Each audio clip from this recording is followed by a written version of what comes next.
자, 여러분들 한 달 동안 잘 계셨죠? 자, 오늘 우리 목회자 부부 신학 포럼 먼저 하기 전에 우리 찬송 288장 부르시겠습니다. 찬송가 288장. 예수를 나의 구주 삼고 성령과 피로써 거듭나니 이 세상에서 내 영혼이 하늘의 영광 누리도다. 이것이 나의 간증이요 이것이 나의 찬송일세. 나 사는 동안 끊임없이 구주를 찬송하리로다. 온전히 주께 맡긴 내 영 사랑의 음성을 듣는 중에 천사들 왕래하는 것과 하늘의 영광 보리로다. 이것이 나의 간증이요 이것이 나의 찬송일세. 나 사는 동안 끊임없이 구주를 찬송하리로다. 주 안에 기쁨 누림으로 마음의 평강이 잔잔하니 세상과 나는 간 곳 없고 구속한 주만 보이도다. 이것이 나의 간증이요 이것이 나의 찬송일세. 나 사는 동안 끊임없이 구주를 2절 한 번 더 하겠습니다. 온전히 주께 맡긴 내 영 사랑의 음성을 듣는 중에 천사들 왕래하는 것과 하늘의 영광 보리로다. 이것이 나의 간증이요 이것이 나의 찬송일세. 나 사는 동안 끊임없이 구주를 찬송하리로다. 주 안에 기쁨 누림으로 마음의 평강이 잔잔하니 세상과 나는 간 곳 없고 구속한 주만 보이도다. 이것이 나의 간증이요 이것이 나의 찬송일세. 나 사는 동안 끊임없이 구주를 찬송하리로다.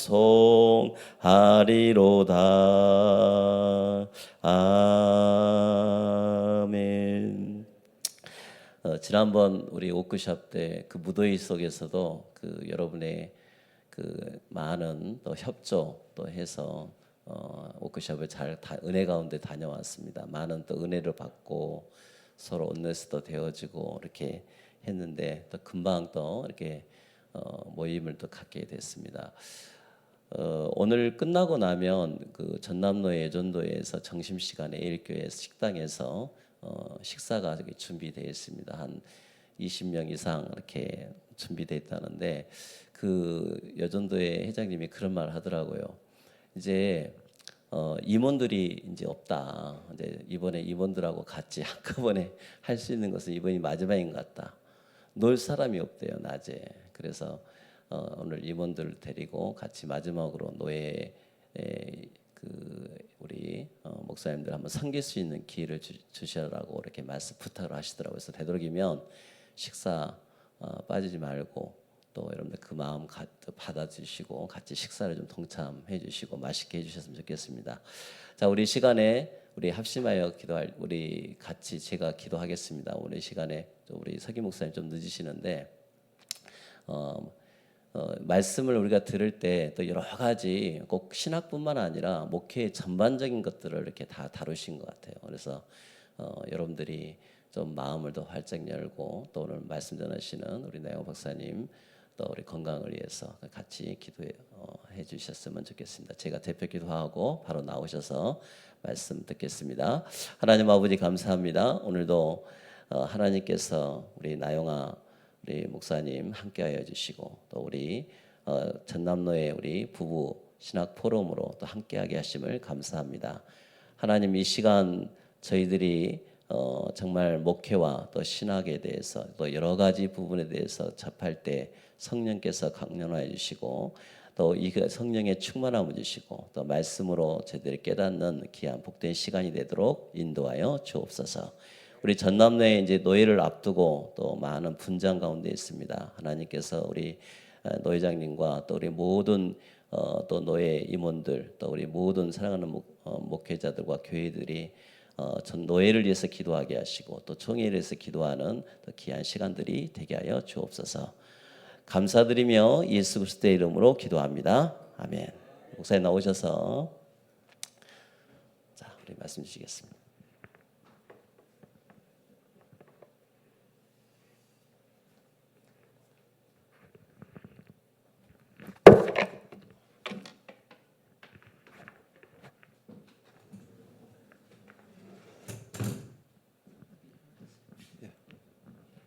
반갑습니다. 방금 우리 말씀해 주셨듯이 우리가 목회를 하거나 우리 신앙생활을 할 때에 가장 기본적인 중요한 것은 하나님의 말씀이 내게 직접 임하는 겁니다. 그래서 오늘 또 여러분들이 성경 말씀을 통해서 하나님의 말씀이 내게 직접 임하는 그러한 은혜를 누리시기를 바랍니다.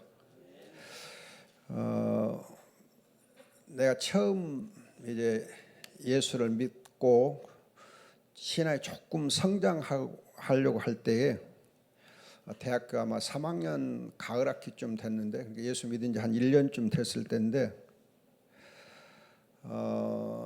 제가 전남대학교를 다니면서 그때 선교단체 리더였는데 그날 이제 서울에서 선교사 한 분이 미국에서 한국에 처음 나오신 선교사님인데 광주가 선교의 중심지라 그렇게 알려져 자기가 알고 있다고 자기가 한국을 이제 이해하는 데 있어서 또 선교를 하는 데 있어서 먼저 광주를 보고 싶다. 광주가 어떤 곳인지 또 광주의 신앙의 가진 학생들의 모습이 어떤지 보는 것이 좋겠다 하고 내려오셨어요. 근데 그날 이제 하필이면 내가 이 감기로 굉장히 몸살이 심하고 열도 심하고 해서 도저히 학교에 갈 수 있는 상황이 아니었는데 캠퍼스 리더라서 할 수 없이 무거운 몸을 이끌고 이제 그 기도회에 참석을 해가지고 인도를 하는데 내가 리더이기 때문에 그분이 한국 나온 지 얼마 안 됐기 때문에 이제 한국말도 못하고 통역을 해야 되는데 또 그때 통역할 만한 사람이 없어서 내가 할 수 없이 통역을 생전 처음으로 하게 됐어요. 정말 이 난생 처음으로 통역을 하는데 어리벙벙하기도 했지만은 하여튼 할 수 없이 책임감으로 했습니다. 몸은 천근만근 무겁고 또 두통이 심하고 처음 하는 통역인지라 부담이 많았는데 그때 이제 누가복음 3장 2절 말씀, 빈들의 하나님의 말씀이 세례요한에게 임하였더라. 그 말씀 가지고 설교를 하시는데 짧은 메시지였는데 이 말씀이 내게 임했어요. 그래서 통역을 하면서 이 말씀이 너무 은혜가 되고 감사하더라고요. 근데 이제 이 기도회를 마치고 헤어지고 나서 보니까는 두통이 싹 사라지고 몸이 그냥 굉장히 가벼운 거예요. 그래서 희한하다. 어떻게 이렇게 몸이 가벼워지고 열이 떨어지고 감기가 도망갔는가. 너무 감사했어요. 그래서 이제 그 선교사님에게 편지를 내가 보냈어요. 편지를 써서 감사하다는 편지를 보내면서 내가 그때 이러이러한 상황이었는데 하나님의 말씀이 내게 임하여서 너무 감사했다. 그랬더니 이 선교사님이 내 편지를 자기를 후원해주고 있는 이제 그 파송에서 후원해주고 있는 미국에 있는 교회에 선교 소식을 보고하며 선교를 보고하면서 내 편지도 같이 보낸 거예요.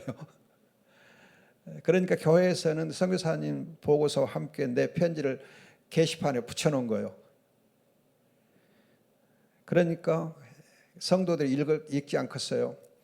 근데 그 내 편지를 읽던 한 여집사님이 감동을 받았어요. 감동을 받고는 자기 아들이 이제 카츄샤에서 이제 근무를 했는데 자기 아들 얘기를 들어보니까 한국이 굉장히 그때 60년대니까 초니까 가난하고 어렵고 하더라고. 얘기한 걸 들은 기억이 있어가지고 이 학생이 아무래도 좀 경제가 어려울 것 같다 그 생각이 들어가지고 저한테 이제 편지를 보내면서 그때 돈으로 $100를 보냈어요. $100 그때는 60년대 초니까 엄청 큰 돈이고 지금으로 한 1,000불 정도 된다 생각하는데 그것까지는 등록금도 할 수 있었어요. 그래서 생활비 등록금을 하게 됐는데 근데 희한하게도 그때 아버지께서 너 예수를 믿든지 나를 따르든지 둘 중 하나 해라. 양자택일을 선언하시면서 네가 예수를 따르면은 너는 내 아들 취급 안 하겠다. 그렇게 이제 하시고서는 이 등록금이며 생활비며 또 강주에서 자취하고 있는데 김치며 모든 걸 다 끊었어요. 너 뒤져버려라.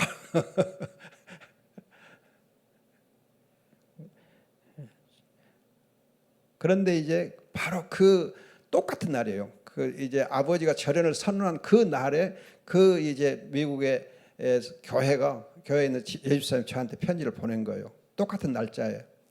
희한하죠. 그러니까 아버지가 그렇게 편지 온 것을 알고 또 이렇게 돈이 온 걸 알고는 그래 너는 예수 잘 믿어라. 너는 네 길을 가거라 하고 자유를 선언해 주셨어요.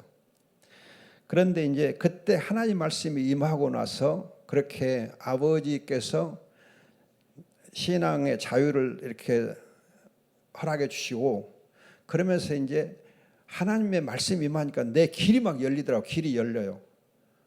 모든 길이 열려. 하여튼 이게 이 홍해가 갈라져 가지고 길이 열리듯이 내 길이 확 열려가는 거예요. 그때부터 그냥 하나님이 직접 인도하시고 인도하신 것이 눈에 보이게 하시더라고요. 그러면서 하나님이 함께하시 동행하시는 것을 몸으로 느끼면서 신앙생활을 해오게 됐습니다. 너무 감사. 그래서 하여튼 우리가 하나님의 말씀이 내게 직접 임하는 이제 영적 체험을 하는 것이 우리가 목회자로서 또 신자로서 너무도 기본적으로 중요하구나 하는 것을 그때 새삼 깨닫고 그 이후로 보면 이제 하나님의 말씀이 그때 강하게 임했던 것과는 좀 비교는 안 되지만은 계속해서 하나님의 말씀이 임하는 것을 경험했어요.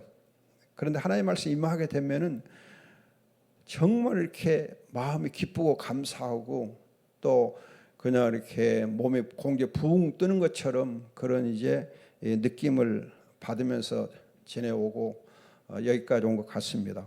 아무튼 여러분들에게 하나님 말씀이 임하는 이 귀한 경험들이 있어지면 좋겠습니다. 오늘 이제 창세기 4장에서 11장 그 아벨과 에녹과 노아에 대해서 말씀을 드리고자 합니다. 4장 11장까지 여러분이 창세기 4장에 보면은 이제 이 가인과 아벨이 얘기가 나오는데 가인의 경우를 보면은 4장 1절에서 하와가 그 가인을 낳고서 내가 여호와로 말미암아 득남했다. 하와가 말하기를 내가 아들을 낳았다. 여호와로 말미암아 가로로 묶어진 거죠. 내가 낳았다. 이걸 보면 하와가 그때 아들을 낳고 굉장히 기분이 이렇게 고조되어 있고 어떻게 보면 육신적으로 교만해졌어요. 굉장히 교만해졌어요. 그 우리 사모님들이 계시는데 여자들이 아들을 낳으면은 굉장히 옛날에는 굉장히 이렇게 그랬거든요. 하와도 그랬어요. 그래서 이 어머니 하와가 가인한테 거는 기대가 엄청 컸어요. 너는 내 아들이야. 네가 이제 정말 내 아들로서 한번 길을 펴라. 그렇게 응원을 합니다. 그리고서 가인을 이제 중점적으로 사랑하고 이 아벨은 별로였어요. 그래서 가인에게 너무 기대를 많이 하고 가인을 인해서 너무 이렇게 기분이 고조됐던 까닭에 아벨을 낳으면서는 별로였어요. 그래서 아벨이라는 이름 뜻이 공허하다는 뜻이 공허하다. 이놈은 낳고도 내 기분이 별로다 그랬어요. 그러니까 가인에 대해서는 엄청나게 하와가 확 밀어주는데 반해서 아벨은 관심이 적었어요. 사랑을 이렇게 안 했다 볼 수 있습니다. 그래서 이제 이 아벨의 경우는 어떻게 보면은 엄마의 사랑을 제대로 받지 못하고 이 양을 치는 목동으로 이렇게 천한 삶을 살아옵니다. 그러다가 이제 이 여러분들이 보는 대로 세월이 지난 후에 가인과 아벨이 제물을 드리는데 여기서 여러분들이 제물의 종류를 가지고 말하는 분들이 많아요. 그래서 이 가인은 이 땅의 소산으로 드렸고 아벨은 양의 새끼로 드렸기 때문에 양의 새끼로 드렸으니까 아벨의 제물을 하나님이 받으셨다. 그렇게 해석하는 분들이 많은데 여기서 주의할 것은 아벨이 드린 제물이나 가인이 드린 제물이나 그 제물에 대한 히브리 단어가 한 단어예요. 같은 단어예요. 같은 단어. 그래서 히브리서 11장에서는 가인과 아벨이 드린 제물에 대해서 예물이라는 단어를 써요. 예물, 감사의 예물이었다. 그러니까 이제 이 번제와 같은 그런 속죄 제물이 아니고 그럴 때는 제바크라는 단어를 쓰는데 그게 아니고 그저 이 감사의 예물을 드린 거예요. 그래서 민하라는 단어를 써요. 따라서 하나님께서 아벨의 제물은 받으시고 가인의 제물을 안 받으셨을 때 제물의 종류 때문에 받고 안 받고 한 거 아니고 믿음으로 드렸냐, 즉 감사함으로 드렸냐 안 드렸냐, 감사가 있냐 없냐, 그거가 제물을 드릴 때 가장 중요해요. 믿음으로 드렸단 말은 감사로 드리거든요. 그래서 우리가 이제 성도들에게 가르칠 때 헌금을 드릴 때 감사함을 드리라고 강조하잖아요. 감사함을 드리라. 억지로 드리지 말고 감사함을 드리라. 그래서 고린도후서 8장 9장에도 보면은 사도 바울이 예물을 이야기할 때 감사로 드리라, 감사로 드리라. 그걸 강조하거든요. 그래서 지금 이 아벨은 감사로 드린 데 반해서 가인은 감사가 없어요. 그러면 왜 가인은 감사가 없고 아벨은 감사로 드렸느냐? 여러분 요한일서 보면은 가인은 악한 자에게 속했다 그래요. 악한 자에게 속했다. 사탄 마귀에게 이미 속했다. 그러니까 이 가룟 유다가 그 가룟 유다 속에 사탄 마귀가 들어감으로 해서 예수를 배반하게 된 것처럼 이 가인에게도 악한 자 곧 사탄 마귀가 그에게 들어감으로 말미암아서 그 사탄 마귀의 꼬임을 받아서 가인이 하나님께 대한 예물을 드릴 때 감사 없이 그저 그냥 형식을 드린 거예요. 그러니까 그 마음을 하나님 보시고 가인과 그의 제물을 받지 않은 데 반해서 아벨은 감사함으로 드린 거예요. 그러면 감사함으로 드릴 수 있다고 하는 것은 하나님을 아버지로 알았기 때문에, 창조주 아버지로 알았기 때문에 감사함으로 예물을 드렸어요. 그렇다면 가인의 경우는 하나님을 창조주 아버지로 알았냐 몰랐냐 할 때 창조주 하나님 아버지를 인정하지 않은 거예요. 창조주에 대한 신앙이 없는 거예요. 여러분들이 지금 현대 이 사상적 흐름을 보면은 창조론과 진화론이 이렇게 이 사상이 대립하고 있잖아요. 그럼 여러분들이 아시는 대로 진화론은 과학적인 증거가 있습니까? 없습니까?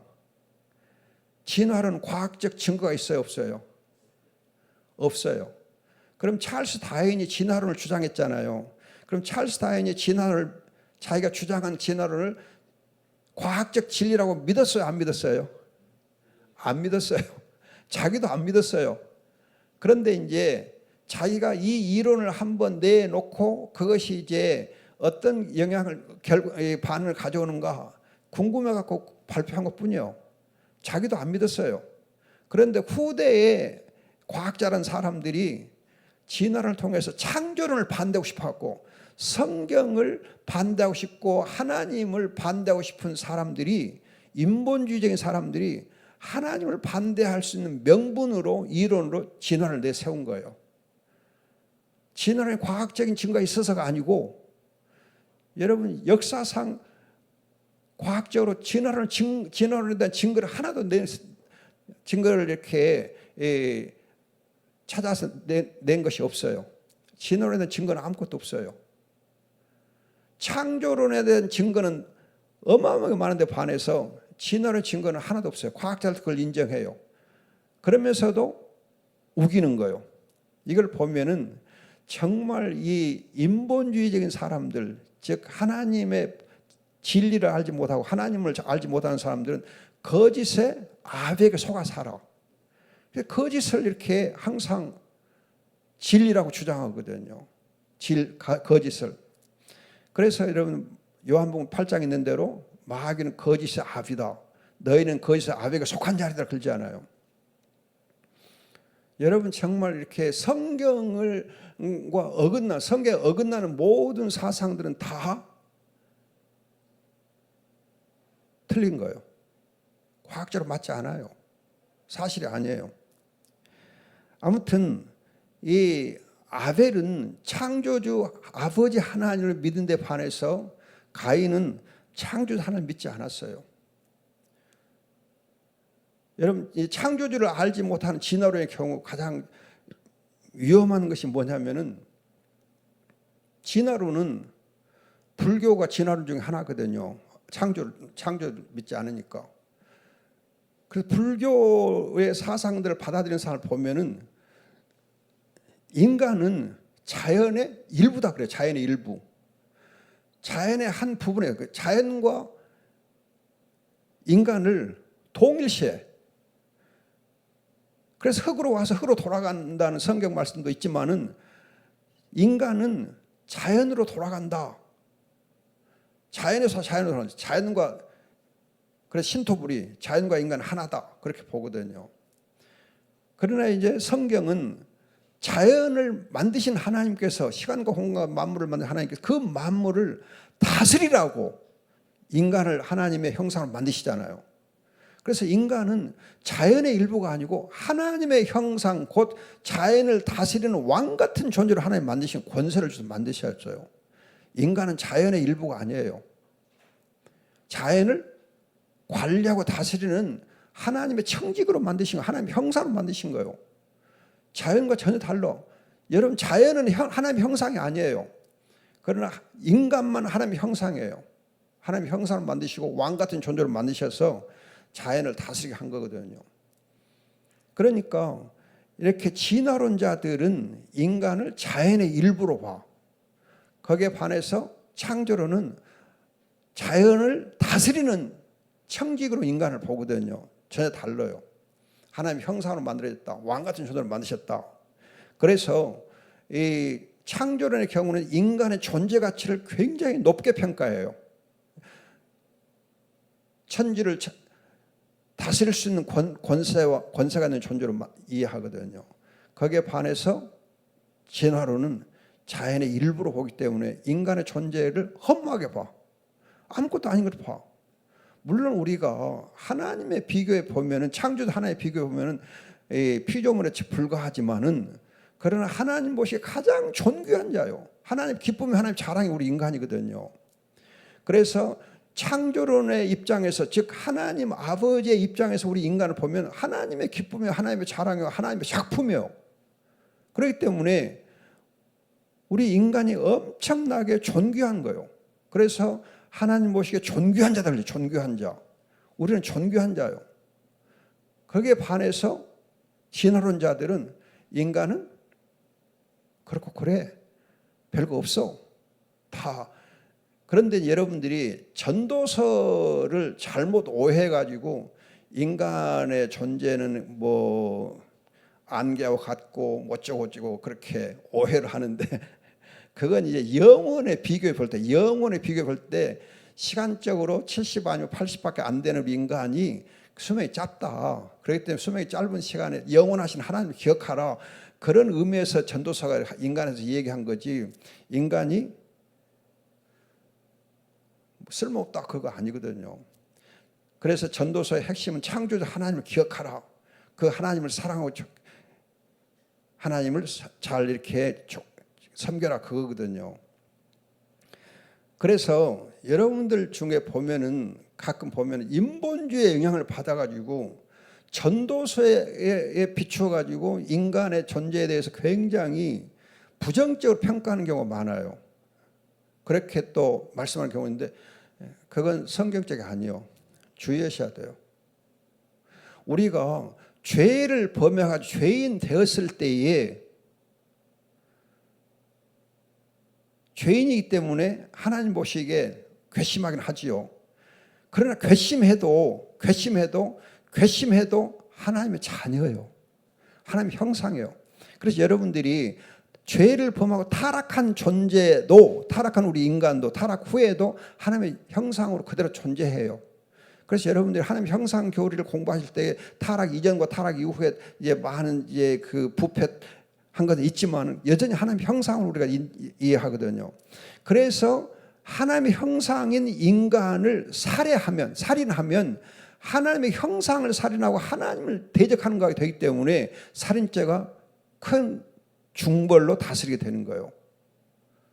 여러분, 살인죄가 왜 인간 자체를 죽여서보다는 하나님의 형상으로 만들어진 인간을 죽여서 하나님을 대적하는, 창조주 하나님을 대적하는 것이기 때문에 살인죄가 무거운 거예요. 이렇게 타락한 이후에도 인간을 하나님의 형상으로 인정하는 것이 성경이요.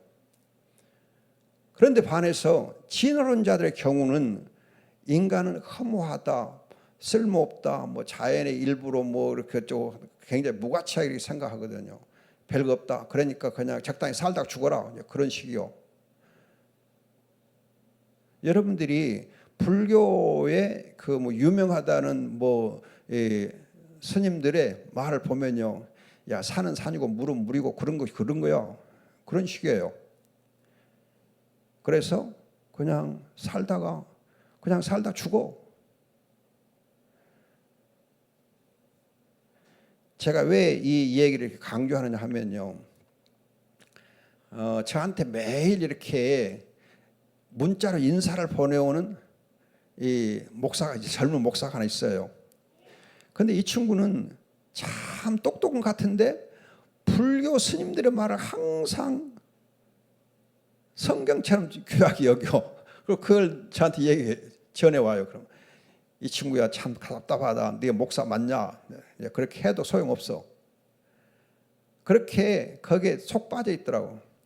그래서 참 성경을 알고 창조 하나님을 안다고 하는 이 목사도 이런 정도이면 일반 성도들은 또 어떻겠는가? 얼마나 이렇게 이런 이 인본주의 사상에 많이 이렇게 영향을 받을 것인가?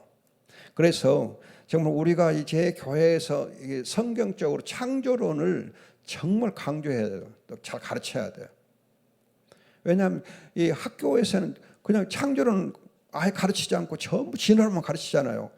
그러니까 여러분 초등학교 때부터 중학교, 고등학교, 대학교까지 몇 년이요? 이 16년 동안 진화론만 배워왔으니까 그런 이제 우리 학생들에게 창조론을 가르치는 게 쉽지 않잖아요. 그들이 창조론 목사님 성경은 창조론 얘기하지만 우리는 진화론만 배웠거든요. 진화론이 과학적이라고 하던데요. 진화론은 과학적, 창조론은 과학적이 아니다고 생각해요. 그런데 아까 처음에 말씀드렸지 진화론을 주장한 이 찰스 다윈이 진화론의 증거를 제시한 일이 없어요. 자기도 진화론을 믿지 않았어요. 그러면 여러분 진화론과 쌍벽을 이루는 것이 유물론이잖아요. 유물론이 공산주의잖아. 그럼 여러분 유물론을 가르쳐온 공산주의가 인간을 정말 행복하게 해줬는가? 공산주의는 성공했는가? 역사적으로 소련이 북한이 유물론을 주장하는 그 사람들 그 체제들이 정말 인간을 행복하게 해왔는가? 여러분 그리고 자본주의의 경우도 창조론을 믿지 않는 자본주의 반성경적인 자본주의의 경우는 그건 인간을 행복하게 안 해요. 부패 타락하게만 해요. 여러분 정말 자본주의든지 공산주의든지 창조주 하나님을 알지 못하고 창조를 믿지 않고 가르치지 않는 그 사상 체계는 어느 것도 인간을 행복하게 해주지 못해요. 즉 아버지 하나님을 창조를 믿지 않는 사상은 어느 것도 인간을 행복하게 못 해줘요. 인간의 존재 목적을 모르니까. 그래서 그 젊은 목사가 오늘 아침에 저한테 보낸 문자도 그랬어요. 불교 스님의 말에 의하면 인간은 왜 사는지 모른다. 그 말이 맞다. 그런 식이요.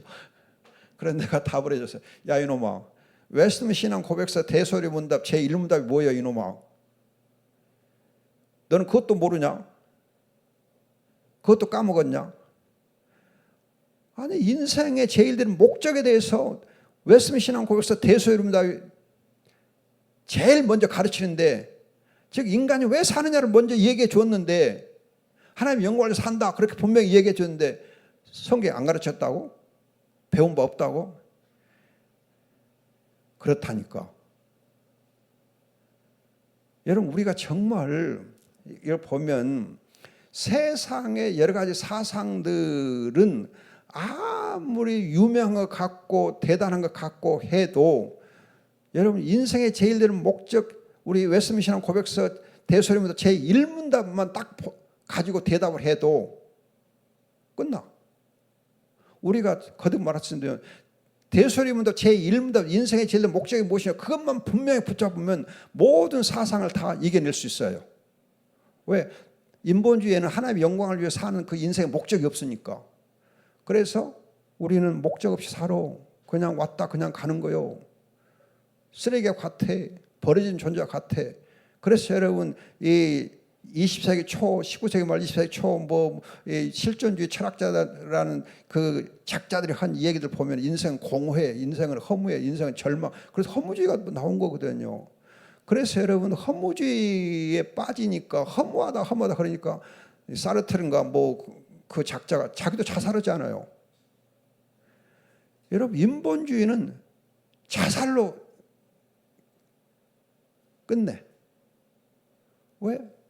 내가 왜 사는지 모르니까, 인생의 목적을 모르니까, 하나님을 모르니까 허무해서 자살해. 자살 충동 막 누려요. 여러분 니체도 자살하고 하여튼 자살한 사람들, 인본주의의 실존주의한 자살한 사람이 많아요. 내가 누구지? 내가 어떻게 생겨났지? 답이 없으니까 허무해. 죽어. 그러나 여러분 우리 하나님의 성도된 우리는 인생의 제일 목적이 무엇이냐를 알잖아요. 창조주 하나님을 알잖아요. 하나님의 영광을 돌리며 사는 거잖아요. 하나님을 예배하는 것이죠. 여러분 그래서 요한복음 4장 보면 하나님을 예배한 일을 찾으신다 그래요. 예배한 일을 찾으신다 그래요. 예배가 인생의 기본이요, 가치요, 목적이요. 내가 어디서 봤는데 인생은 예배는 인생의 기본이요, 가치요, 목적이다 어디 써져 있던데 내가 어디서 봤어요. 아무튼 여러분들이 제가 그 가르쳐 준 거 있거든요. 그래서 예배는 인생의 기본이요, 가치요, 목적이다. 그걸 우리가 잘 붙잡고 한다고 하면 진화론을 넉넉히 이길 수 있어요. 아무튼 우리가 이제 이 창세기 4장에서 가인과 아벨을 보면은 아벨은 창조주 하나님 아버지를 믿었기에 그 아버지께 감사하며 예배를 드려. 그런데 가인은 악한 자에게 속했잖아요. 요한일서에 있는 악한 자에게 속했기 때문에, 사탄에게 속했기 때문에 하나님을 이미 배반해. 하나님 없어. 그러니까 하나님께 감사함으로 예배할 수가 없죠. 왜? 하나님 인정하지 않으니까, 아버지 인정하지 않으니까. 그래서 하나님께서 이 가인과 그의 재물은 받지 않으셨다 그래요. 이 점을 여러분들이 꼭 기억하시고, 또 하나 중요한 것 있는데 창조의 신앙을 가질 때 주의할 거 있어요. 하나님께서 시편 19편 보면 하나님께서 모든 만물을 하나님 만드시잖아요. 그러면 어떻게 만드시는가? 창세기 1장 하나님 말씀하시며 만드셔요. 말씀으로 만드셨다. 그래서 히브리서에도 하나님의 말씀으로 천지를 만드셨다 그래요. 골로새서도 하나님의 말씀을 만드셨다. 그럼 말씀으로 만드셨다 할 때에 하나님이 그저 말씀 한마디로 다 만드시고 그냥 그렇게 쉽게 만드셨는가? 예, 하나님은 권능이 많으시고 절대 주권자이시기 때문에 창조주 하나님이 그의 권능과 지혜로 만드셔요. 그냥 하여튼 잘 만드세요. 그런데 우리가 오해하지 말아야 할 것은 하나님이 만드실 때에 지혜와 권능으로 만드시는데 쉽게 만들었는가? 그냥 예수님께서 물을 포도주를 만들 때 그냥 확 만들어진 것처럼 그렇게 쉽게 만들어졌는가? 오병이어 그냥 물고기 5마리 물고기 5마리 빵 2개로 그냥 5,000명 쉽게 먹이셨는가? 쉽게 하나님은 능력을 행하시는가? 이적을 행하시는가?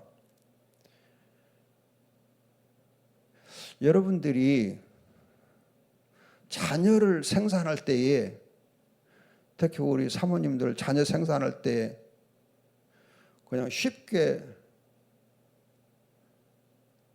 나셨나요?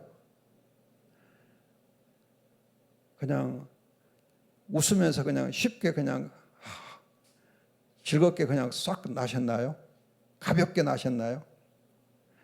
물 마시듯이 나셨나요? 제가 우리 집사람 아기 낳을 때 봤거든요. 우리 아들 낳을 때 보니까는 와 24시간 진통하더만. 근데 24시간 진통은 별거 아니라고 그래요. 그냥 어떤 사람은 뭐 2, 3일도 진통한다고 그러더라고요. 엄청 심하게. 근데 진통할 때 보니까는 미안합니다 사모님들한테 제가 웃음이 나더라고요. 그래서 막 웃었어요. 그랬더니 집사람 막 화를 자기는 아파 죽겠는데 옆에서 웃고 있다고 속 없다고 하면서 막 뭐라 그래요. 그래서 그냥 또 아프다 싶으니까 얼른 또 미안하다 그랬죠. 근데 보니까는요 진통이 오면 막 그냥 악을 써. 신통이 딱 끝나잖아요. 쉬는 시간 딱 몇 분 있잖아요. 그 사이에 그냥 언제 아팠냐 하고 잠을 자. 금방 잠에 떨어지더라고요. 깊이 잠잤다가 또 막 악을 썼다, 잠잤다, 악을 썼다. 그 눈에 보이게 그렇게 해. 이게 꼭 거짓말 같아요. 그냥 거짓말로 이렇게 아픈 것처럼 보이더라고요. 그래서 웃었거든. 그래서 사실은 엄청 아프게 나잖아요. 그런 것처럼 여러분, 하나님께서 천지를 창조할 때에 쉽게 창조한 것처럼 보이시지만 그게 아니에요. 하나님은 자기의 권능과 지혜를 만들 때 정말 마음을 쓰고 이 힘을 다 써서 가지고 자기 나름대로 힘을 다 쓰고 마음을 다 쓰고 지혜를 다 써서 만드신 거예요. 쉽게 만든 거 아니에요. 여러분, 우리 하나님이니까 쉽게 만들었다 생각하기 쉬운데 권능과 지혜로 만드시되 마음을 다하고 힘을 다 써서 만드신 거예요. 그래서 그 하나님이 그렇게 천지를 창조하신 까닭에 우리더러 하나님을 경외할 때에 힘을 다하고 마음을 다하고 그냥 이렇게 애써서 섬기라 그런 거죠. 마음을 다해서. 하나님도 마음을 다 썼으니까 우리더러도 마음을 다 써서 예배하라 그러죠. 하나님의 마음을 안 썼으면은 야, 너희들도 알아서 해. 그렇게 쉽게 할 수 있어요. 여러분들이 부모님들이 보면 자녀들한테 내가 너를 낳을 때 어떻게 낳은 줄 아냐. 그렇게 가끔 말씀하면서 그렇게 내가 너를 낳아서 했으니까 너는 정말 내 기대에 어긋나지 않게 잘 살아라. 열심히 살아라. 그렇게 말할 수 있는 거죠. 왜? 낳을 때 그렇게 힘썼으니까 자녀들한테 당당하게 잘 살아라. 힘써 살아라. 요구할 수 있는 거죠. 그래서 우리가 하나님께서 권능과 지혜로 우리 천지를 창조하셨을 때에 마음을 쓰시고 힘을 다 써서 만드셨다고 그 하나님의 깊은 마음과 힘을 다하신 것을 감사해야 돼요. 그래야 진정으로 감사할 수 있어. 여러분, 하나님께 아버지께서 쉽게 만들었다 생각하면은 하나님은 쉽게 만들었으니까 감사가 깊이 나오겠어요? 안 나오겠어요? 없죠. 그래서 우리가 정말 창조신을 가질 때에 이런 부분들까지 잘 염두에 두면 좋겠다. 그렇게 생각이 되어집니다. 그리고 여러분들이 이제 이 아벨의 경우를 보면은 하나님 앞에 더 나은 제사를 드렸다. 더 나은 제사를 드렸다 그래요. 가인과 비교해서 히브리서 11장 보면 그럼 더 나은 제사를 드렸다 그 말은 하나님 보시기에 하나님의 마음에 합하게 드린 거죠.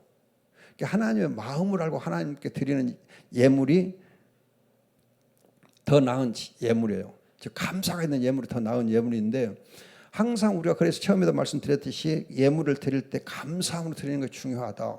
예물의 종류가 중요한 거 아니고 예물의 크고 작음이 많고 적음이 중요한 거 아니고 그래서 바울이 말한 건 헌금의 많고 적음이 중요한 거 아니라 그러잖아요. 얼만큼 마음을 다해서 드렸느냐 그게 중요하죠. 그런데 여러분 교회에서 보시면요. 헌금을 드리는 성도들이 정말 감사함을 드릴 때 보면요. 적은 액수를 드린 것 같아도 엄청나게 힘을 다해 드리는 그 헌금은 역사하는 힘이 있어요. 그래서 어떤 집사님이 이제 예를 들어서 헌금을 힘써 드리게 되면 그 드리는 헌금이 다른 성도들에게 영향을 미쳐요.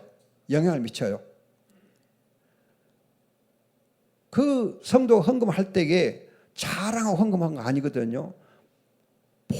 누가 보라고 헌금한 거 아니거든요. 그냥 자기가 하나님 앞에서 그냥 이렇게 오른손이 하는 거 왼손이 모르게 그렇게 했어요. 그런데도 성도들은 그걸 알아요. 그래서 다른 성도들이 그 이제 헌금한 성도의 영향을 받아가지고 헌금을 열심히 하는 역사가 일어나. 그러니까 한 사람의 헌금 생활이 다른 성도들에게 많은 영향을 미쳐요. 특히 여러분들 건축원 같은 거 할 때 있잖아요. 건축원이나 무슨 이제 이 계절 헌금 할 때 보면요. 어떤 한 성도가 모범을 보이면은 그때 그 이제 건축원이나 계절 헌금이 굉장히 역사가 있어. 은혜가 있어요. 잘 되어져. 제가 이제 목회하면서 이렇게 늘 감사하고 기억하고 있는 건 뭐냐면 어떤 한 이제 대학생이 1학년 대학생이 이제 장학금을 받았어요. 그러니까 장학금 전액을 그냥 헌금한 거예요. 자기가 처음 대학 생활을 처음 하면서 처음 받은 이 장학금도 걸면서 전액을 첫 열매라 걸면서 전액을 이렇게 헌금을 했어. 자기는 그냥 하나님 감사함으로 헌금을 했어. 대학교 1학년이. 그러니까 여러분 다른 성도들이 어쩌겠어? 은혜를 받지요. 그리고서 교회 성도들이 집사님들이 헌금하는데 훨씬 더 열심을 내더라고요. 그것이 한 번은 끝난 거 아니고 그 성도들이 이제 헌금 생활에 하나의 습관이 돼요. 습관을 형성하더라고요. 그러니까 교회가 굉장히 은혜로워. 근데 그렇게 헌금을 한 성도는 하나님께만 그렇게 충성한 거 아니고 담임 목사에게 충성을 해요. 담임 목사에게도. 벌써 지금 그렇게 지난 지 한 40년 되거든요. 40년 전인데 지금까지도 헌금을 보내와요. 자기 지역은 여기서 멀리 경상도에 살고 있는 거기서 직장 잡고 살고 있는데도 헌금 11조는 우리 교회 해요. 왜? 목사님이 제 목자예요. 평생 목자예요. 평생 목자이기 때문에 평생 목사님 교회에 헌금할 거예요. 그래서 이제 부부가 직장에 있기 때문에 그러면 너는 헌금을 예리하고 네 남편은 네 다니는 교회 해라. 그렇게 해서 양쪽 다 해라. 정리를 해줬거든요. 그렇게 지금 계속 해오고 있어요. 감사하지요. 여러분 정말 이렇게 하나님께 감사함으로 헌금한 성도는 평생 목사에게도 교회에게도 충성을 할 뿐만 아니라 그 영향이 다른 성도에 영향을 미쳐요. 교회 성도들 헌금을 잘해요. 그래서 제가 처음에 섬겼던 교회가 이제 광주 예양교회, 오치 예양교회, 에덴 동산교회 그렇게 세 곳인데 그 교회는 헌금이 지금도 잘해요.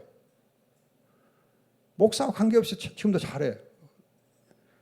열심히 잘해요. 그걸 보면 참 감사해요. 한 사람의 영향이 그렇게 많은 분들에게 감동을 줘. 그래서 우리가 거듭 얘기하지만 정말 하나님께 감사함으로 드린 그 헌금은 좋은 영향을 미치면서 하나님이 영광을 돌리더라고요.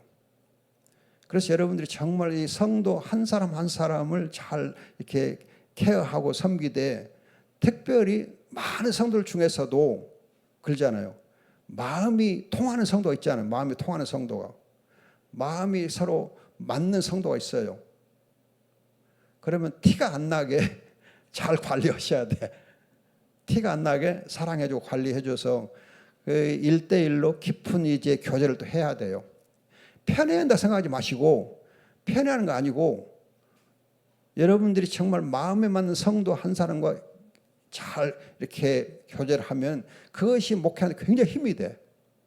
그런데 여러분들이 성도들을 공평하게 사랑해야 된다 생각하고 정말 마음에 딱 드는 성도가 없으면 목회 힘들어요. 목회 정말 힘들어요. 힘들어. 여러분들이 정말 꼭 마음에 드는 성도를 개인적으로 1대1로 이렇게 티 안 나게 잘 관리해야 돼. 잘 교제를 해야 돼요. 힘이 돼요. 그러면 이제 여러분들이 예를 들면요. 티 안 나게 교제하는 방법 중 하나가 가끔은 그 성도를 챙겨줘야 돼.